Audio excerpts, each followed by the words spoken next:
Hello everyone, and welcome to round 2 of the 2013 Mopar Canadian National Road Racing Championships from Autodrome Saint-Eustache, just northwest of Montreal, Quebec, and presented to you by Laval Harley-Davidson.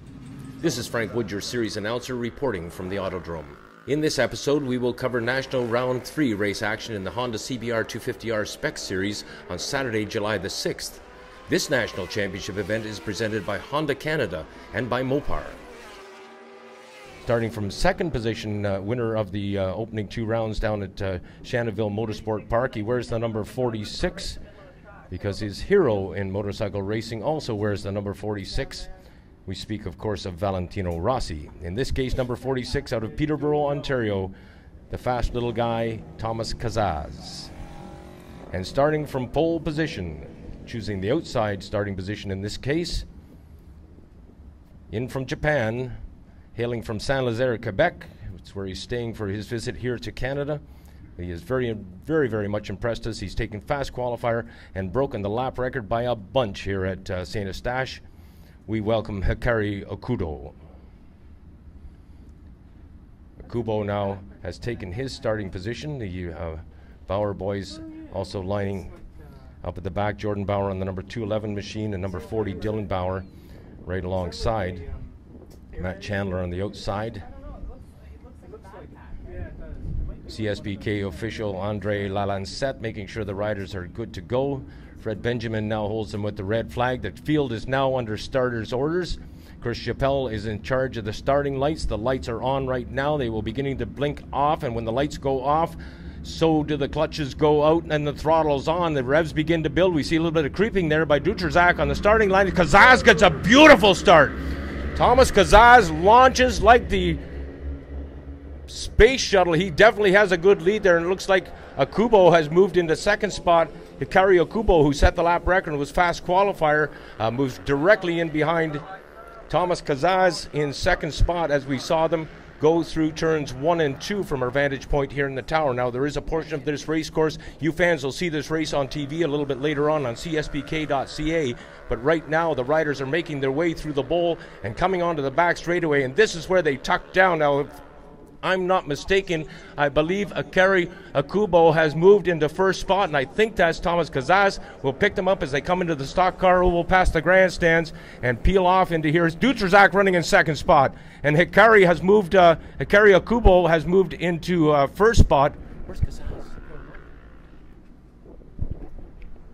At this point in time, I'm not sure where. It's Thomas Kazaz in second spot. My mistake. I apologize for that. Thomas Kazaz moving into second spot. There comes Dutrzak now running in fourth spot, but pulling right up alongside Cameron Walker on the number 12 machine, as Matt Chandler on the 18 bike brings it past the front tower here. But the battle up front as Kazaz tries to stay with Hikari Okubo. The Japanese rider on the number 78 machine has moved to the front of the pack now, and already as we see them come out of the bowl, he is starting to establish a big cushion. This is only lap 2, and I'm going to suggest that he has between 15, 20, maybe 25 bike lengths. Look at him go. This kid is so fast and so smooth, he's actually deceiving you. You watch him go around, you don't realize how quick he's going until you look at the lap times and realize that he carved almost 2 seconds off the lap record established by Ryan Roach here last year. Roach hailing out of Pickering, Ontario, doing very well in Honda CBR250 racing last year, but for whatever reasons has not appeared in our amateur sport bike class as of yet. Okubo goes by, and then Thomas Kazaz on the number 46 machine. We have a great battle now starting to heat up between the Bauer boys and Dutrzak. Dylan and Jordan Bauer are battling it out now. I believe that's Cameron Walker and Matt Chandler running at his personal pace now, coming out of the final turn onto the front straightaway and past the start-finish line. Meanwhile, Hikari Okubo is in a different area code, a different postal code. He has really got a huge cushion in this race already. And remember, we're only running 14 laps here. We'll keep an eye on the lap times as well and see whether he can further lower that lap record established during the qualifying of 56.729. The previous lap record, as we mentioned, being a 58.105, I believe it was, set by Ryan Roach on essentially the same machine. Of course, the Honda CBR250R is a spec class, and they are very limited into what they can do to that motorcycle. Kazaz tucking down below the plexiglass, making himself as small as possible. Cameron Walker trying to keep pace here. And Dutrzak has crashed. Dutrzak, the number 77 machine, has crashed on the infield. The rider's up and okay. They're walking. He's walking away from the crash scene. The marshal has picked up the marshal has picked up the Honda CBR250 and rolled it over the wall. And as we mentioned, Samuel Dutrzak walking over. He seems to be just fine, although we did not see that. I'm sure you're going to see it on TV a little later on this evening. And Dutrzak, I would expect that he probably had a low side there, just pushing just a little bit too hard. Mikari Okubo now just coming out of the bowl, and Matt Chandler will be the first rider that will fall under his axe, as it were, as he makes his way through the riders and gets into some lap traffic. Meanwhile, the battle of the Bowers continues as Dylan and Jordan Bauer continue to battle it out, the two fast boys out of Breslau, Ontario.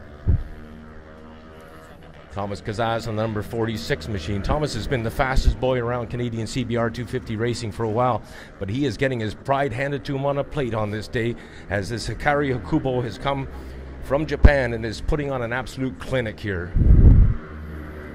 The battle of the Bauer boys from Breslau continues as they speed past our front straight announcing tower here. They make their way into turn one, essentially a right-hand turn, and then a quick flip to the left, a quick to the right, and then a straight shot down into the bowl. Again, you're going to see this all on TV just a little bit later. You're going to see it way more on TV than I'm watching right now live here at Saint-Eustache, Autodrome Saint-Eustache, c'est ma place.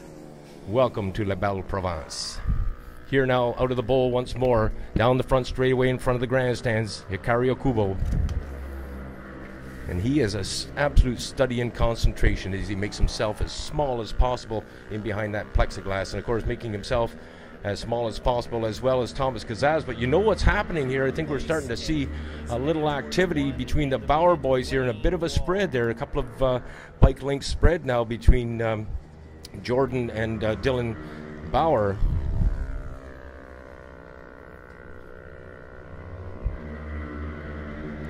Jordan on the 211 machine having a bit of a different line there, and Dylan meanwhile creeping up into that soft air that sits behind his brother, trying to get into that draft.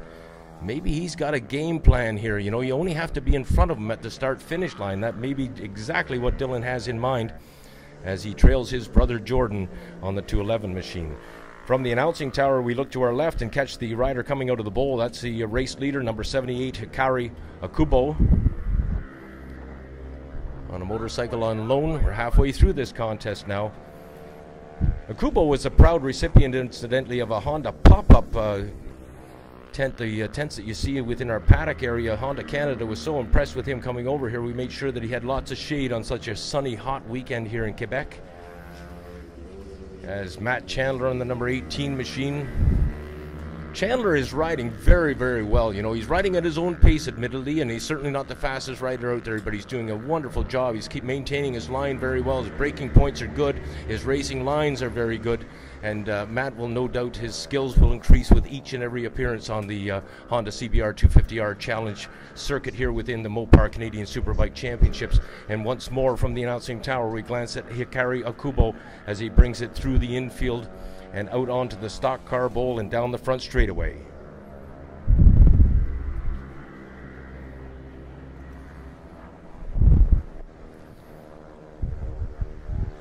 We had a brief chat with Okubo earlier on today, and of course his English is probably about as good as my Japanese, so we did some sign language and some talking. There was many smiles and a couple of pats on the back for such a fine young rider, and we're very proud to have him over here. We hope to see him again at more Mopar Canadian Superbike Championship Series, whether it be within our Honda CBR 250 or indeed perhaps some of our other amateur classes. Look at this race now coming out into the ball between the Bauer boys. Dylan and Jordan Bauer. This has been going on race long. This is a wonderful contest between sibling brothers. Right now it is Dylan Bauer who has a slight advantage over Jordan Bauer, and as I mentioned, riding side by side and as close as they are to one another, using the draft from one another to help slingshot themselves around. And the laps go by so quickly here at Saint-Eustache that no sooner had I said those words and Okubo goes by once more, our race leader. 5 laps to go. 9 in the books, 5 laps to go for a 14-lap contest.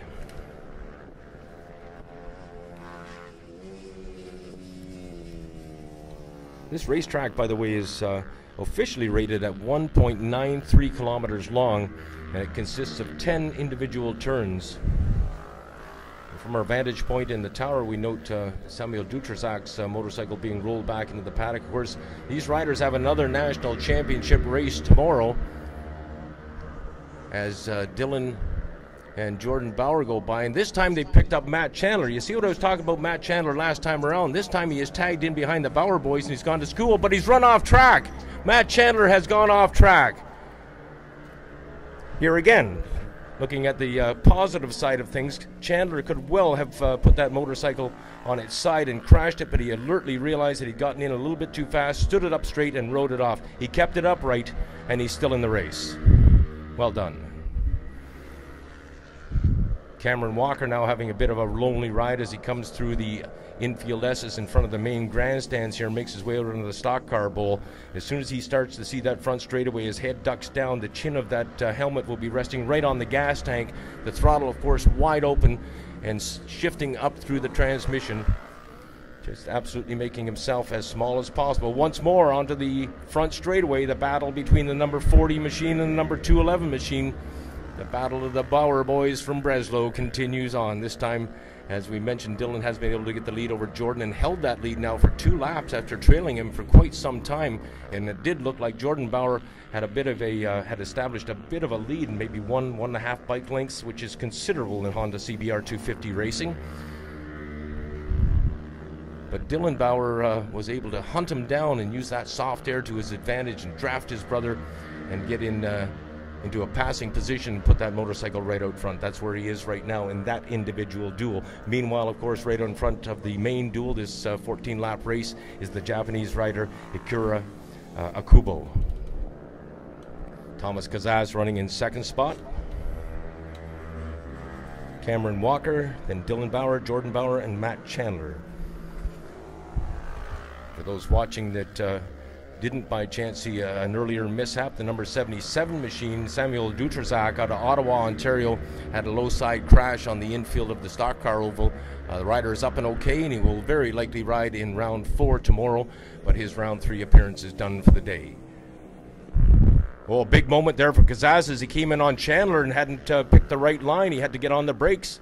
So the lead that Hikari Akubo enjoys right now has been further extended as Thomas Kazaz on the number 46 machine getting a little stalled there, almost parking it in behind Chandler. And the last lap flag now is being readied by Chief Starter Chris Chappelle as he stands on our front straightaway wall, and he'll be looking over his shoulder to the stock car oval to watch for the number 78 machine of Hikari Akubo as he comes off the back straightaway. But meanwhile, here comes the Bauer boys once more. Wait till this last lap. And here comes Akubo. This should be very interesting indeed. The Bauer boys are about to become lunch meat for Hikari Akubo as they peel off onto the front straightaway now. Both boys side by side now. Hikari Akubo is not going to have a lot of room. Dylan Bauer is able to pull ahead of Jordan once more. Here comes Akubo right in behind him.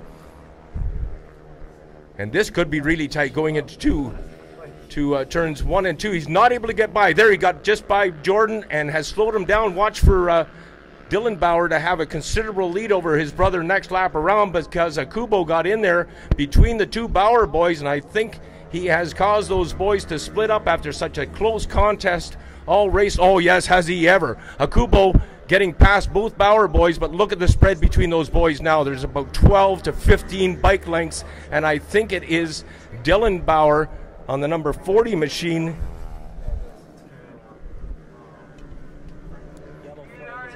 Oh, and a crash on the infield. Walker has gone down. We were watching the race leaders and missed that one. No doubt our cameraman caught it, though, you can rest assured. Cameron Walker, most unfortunately, having a mishap. Checkered flag now ready. Akiri Hakubo has won the Honda CBR250R Challenge. Somebody must have told him it was a world championship or something. Dylan Bauer ends up on top of the battle between himself and Jordan Bauer. And Thomas Kazaz will eventually bring it home. Here comes the number 46 machine now as he goes through the infield portion just in front of the main grandstand here. packs it up coming out of the stock car oval, head down, checkered flag, and second place goes to Thomas Kazaz. He is delighted. And Grant Nesbitt, that's the father of Stacy Nesbitt, who has been very instrumental in, of course, providing Kerry with a place to stay while he's here in Canada. And now that young rider knows what it's like to win a race here in the true north, strong and free.